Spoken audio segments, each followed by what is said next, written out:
Hello, everybody. I'm Everton de Oliveira from the Groundwater Project. Nice to see you again. And we have the pleasure to bring you another volunteer translator who helped us making groundwater visible worldwide. She's helping us from the bottom of her heart, and it's a great job. You get to meet her. Okay. If you see us and if you get our books from our website, please consider making a donation. We're an institution that is based on volunteerism, and your help supports us very well. Thank you very much. Today, we bring here Paisley Worthington. She's a PhD student at Queen's University in Canada, and she has her bachelor in biochemistry and master's in biophysics in Guelph University, also in Canada. Guelph, if you don't know, is the home where the Groundwater Project is based in Canada. So welcome, Paisley. Yeah, Thank you very much for helping us. Tell us, who are you? Yeah, well, I guess you kind of just gave me a pretty good introduction. Thank you, Everton. Yeah, I helped with the French translation of Wally and Deanna's Groundwater Adventure, which is a great story about a worm and its friend Raindrop and all the adventures they take.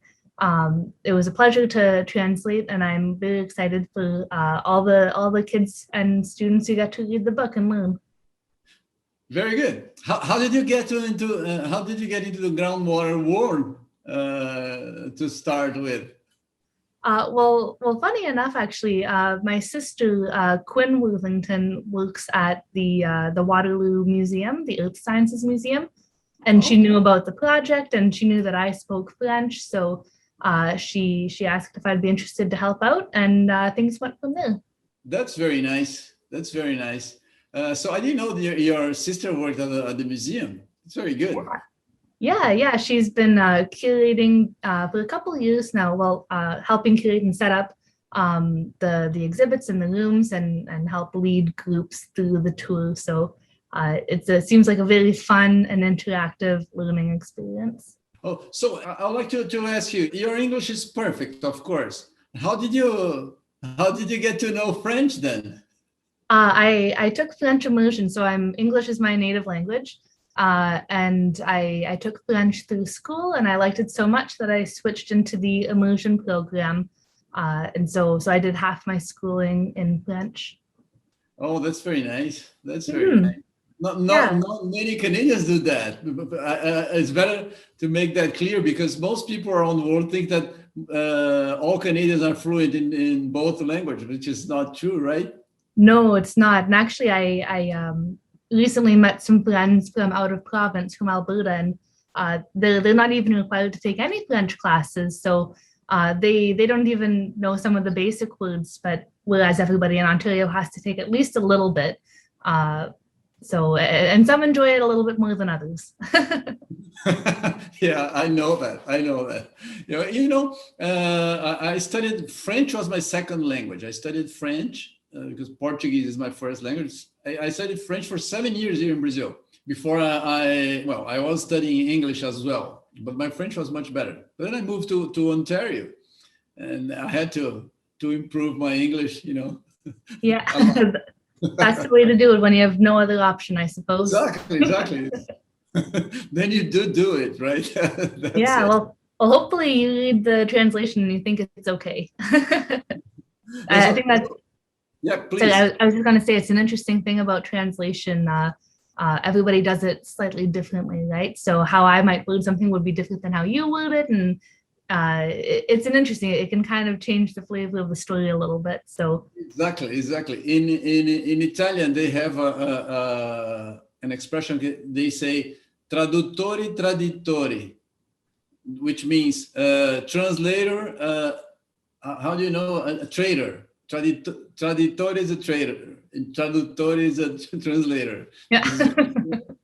Because you always, making, some tweaks here and there, right? Because that's your interpretation of the wording. Yeah.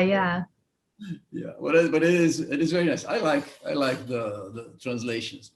So how did you how did you enjoy translating that book? Because it's a children's book, right?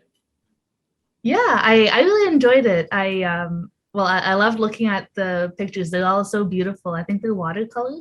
And it was fun. I learned a bit more about groundwater. I guess it was a refresher. I think I learned about it at some point, but it hasn't been my main area of focus. So I enjoyed looking at the story and thinking about how, these young kids, I assume, would be reading it and learning and hopefully getting interested in earth sciences. And even for my own language, it was a good challenge because, my vocabulary is specific to the words that I use on a regular basis. So some of the more sciencey words that don't get used so often, it was a good refresher to think about and expand my own skills. So I thought it was an awesome opportunity. Oh, very good, very good. And how do you manage to make it? Because you had children in mind when you were translating it, right? So how was the experience? Because it's a different experience than you're doing a PhD, so you're a scientist, Yeah, right? it was fun. I love kids, and so my PhD is in the Faculty of Education. So we're always kind of leaning towards sharing knowledge and making it fun and making it informative. So I thought it was really refreshing, taking a break from all the academic jargon and whatnot. And I have to mention too, I did the first pass of the translation. But I did get a colleague to reread it and help, make sure. So there's a second set of eyes and helped out with a couple of the trickier words that maybe wouldn't be child appropriate or, like it wouldn't be at the reading level or whatnot. So I did have a little bit of help to make sure that I was hitting the right audience. Yeah, that's quite interesting. So I have a personal question. Why would you think that a native English speaker picked the French and not a French speaker picked the Yeah. book first? I think it might have been convenience. I think I was available and willing to help out. Yes. And you have your sister. Yeah, that's probably the idea. Yeah, it's very good, very good. So, what do you think translating is important for in science? Because you volunteered for it. Yeah, so well, it's something I thought about through my undergrad as well in biochemistry.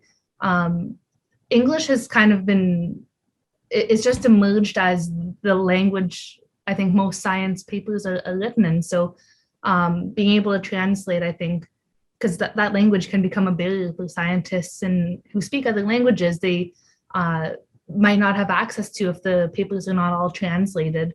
The same information, the same current information or new techniques or findings or what have you. So I think it's really huge in kind of leveling the playing field and letting people practice science in all the locations and circumstances that they might find themselves in. Yeah, very well put. I totally agree with that. Totally agree with that. Very nice. And so you're doing a PhD in education. We might find some good use of your skills at Groundwater Project because we're most scientists. We're not related to education. Well, we're professors, but we're not. We don't have a formal education in education. So it would be welcome if you have time during your Oh, PhD. It's not easy, but. no, but it's a passion of mine for sure. I ended up, yeah, you're right. There's not always a lot of opportunity for folks in science to get so involved in education.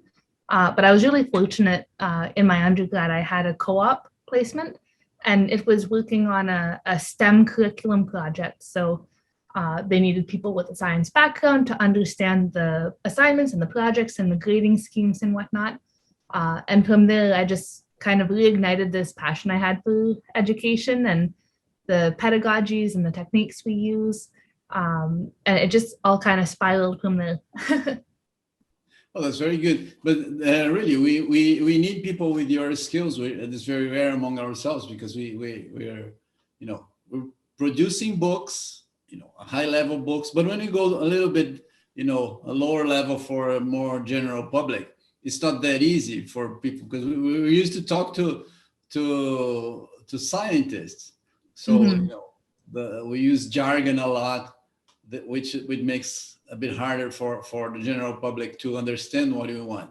And if we want to reach a higher audience, much broader people, we will need your skills. Yeah. Yeah, thank you. So if you have any suggestions on how we could improve things, we have ideas on producing more books for children. We have ideas on producing short videos for younger people to get to know information. Please let us know.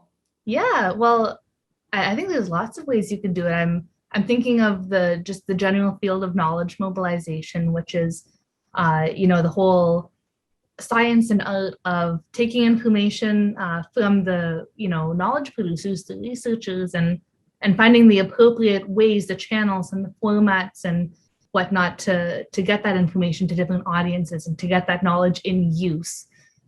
So it's something I'm still learning about, but I know there's lots of ways. And I think one idea that I've had for a while, I think part of what intimidates people when they're thinking about science is the sheer data overload. I think as scientists, we really like numbers and units and rates of change and all these really technical things, and they all have numbers, and I think that frightens some people. So I think if we're able to, well, I agree with you. Yes. Yeah. So what I really like about Wally and Deanna is that it kind of strips away. There's no numbers in the book. It's talking about concepts, and it's weaving it into a story. And maybe when people get interested in the concept and they see, how as a theory, as a schema, they can identify with it. Then if you start introducing numbers a little bit at a time, we can kind of ease them into thinking and being comfortable when they see information like that.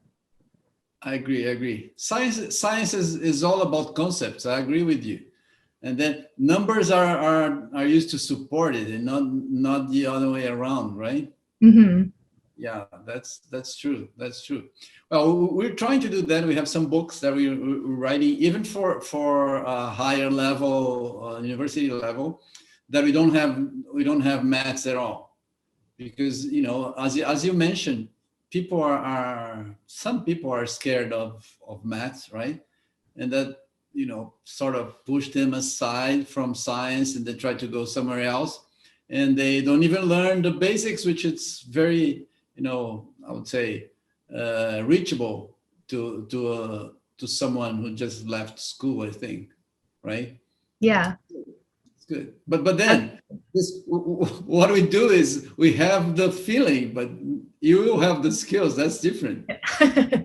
Well, it sounds like an opportunity for collaborating. Yes. I hope you stay close. And now I know how to get a hold of you. Yeah. I know how to get a hold of your sister then at the museum. Yeah, you got there's no escape. Yeah. Exactly. Exactly. Now you're in the net. Yeah. Very good. So, would you have any suggestions for us on our activities on how to use some channels or to better internationalize our initiative? I don't know about internationalization. I think most of my experiences have been within Canadian context and actually probably Ontario contexts.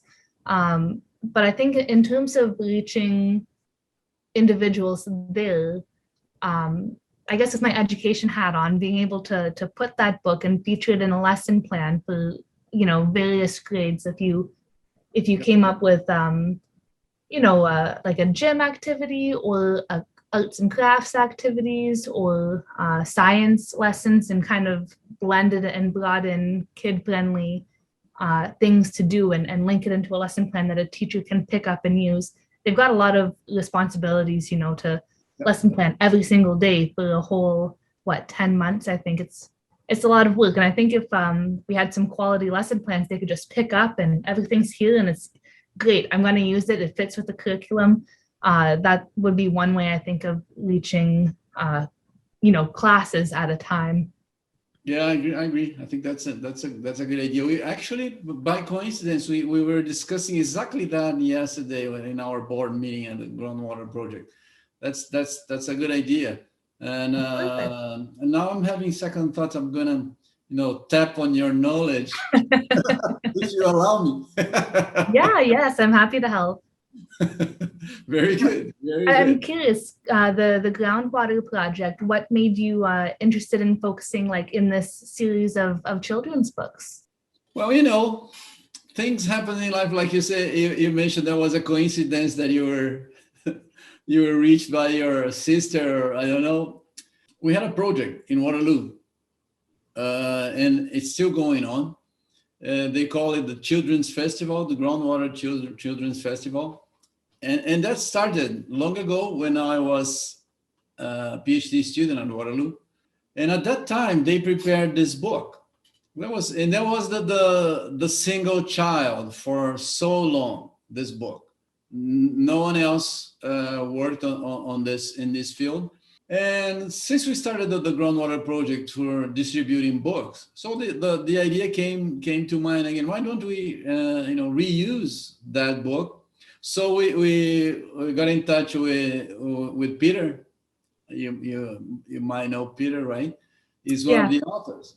And I talked to them. Said, can we use that? Can we translate that? Offer to people to translate and distribute it for free. So they just loved the idea, and that's how it started. Just picked it, and now we have some other offerings, some other people that are working with children's book, and they're preparing some specifics for us. So soon you have more work. Yeah. Good. The whole Wally and Deanna series. Is it the same? Is it always about water? Or do you think you'd ever expand Well, into other? we're going to use not only water, groundwater is more specific than, but anything related to groundwater, and there are lots of things related to groundwater. So that's what we're going to do. So we have some other offerings, some other books are coming, and I'll see if you can help. Yeah, absolutely. And I wonder if there's any way we could identify little mini experiments. If you go to the beach and like I remember when we were kids, we'd go to the beach and dig a hole and we'd see water, which is kind of like groundwater, but I know it's different, but you can dig to find it. No, but that's the idea. That's the idea. That's the idea. Well, Yeah. you're welcome to offer your ideas. We need help at any time. That's what we do. It's a volunteer initiative, so people are welcome to help. And it's good to have some people thinking that are outside the group, because they bring new ideas. It's always welcome. So Yeah, I'm happy to be a part of it. Thank you.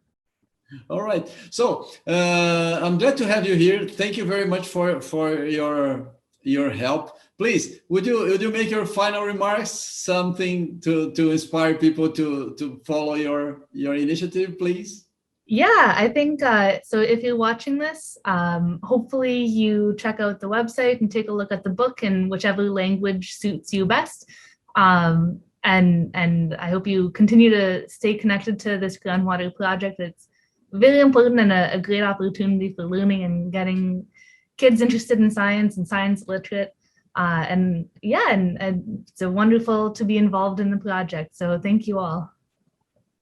Thank you very much. We're here with Paisley Worthington. She was very kind to offer her skills and intelligence to make the groundwater visible to everybody in the world. Thank you very much, Paisley. You. We'll get a hold of you soon. Thank Wonderful. you.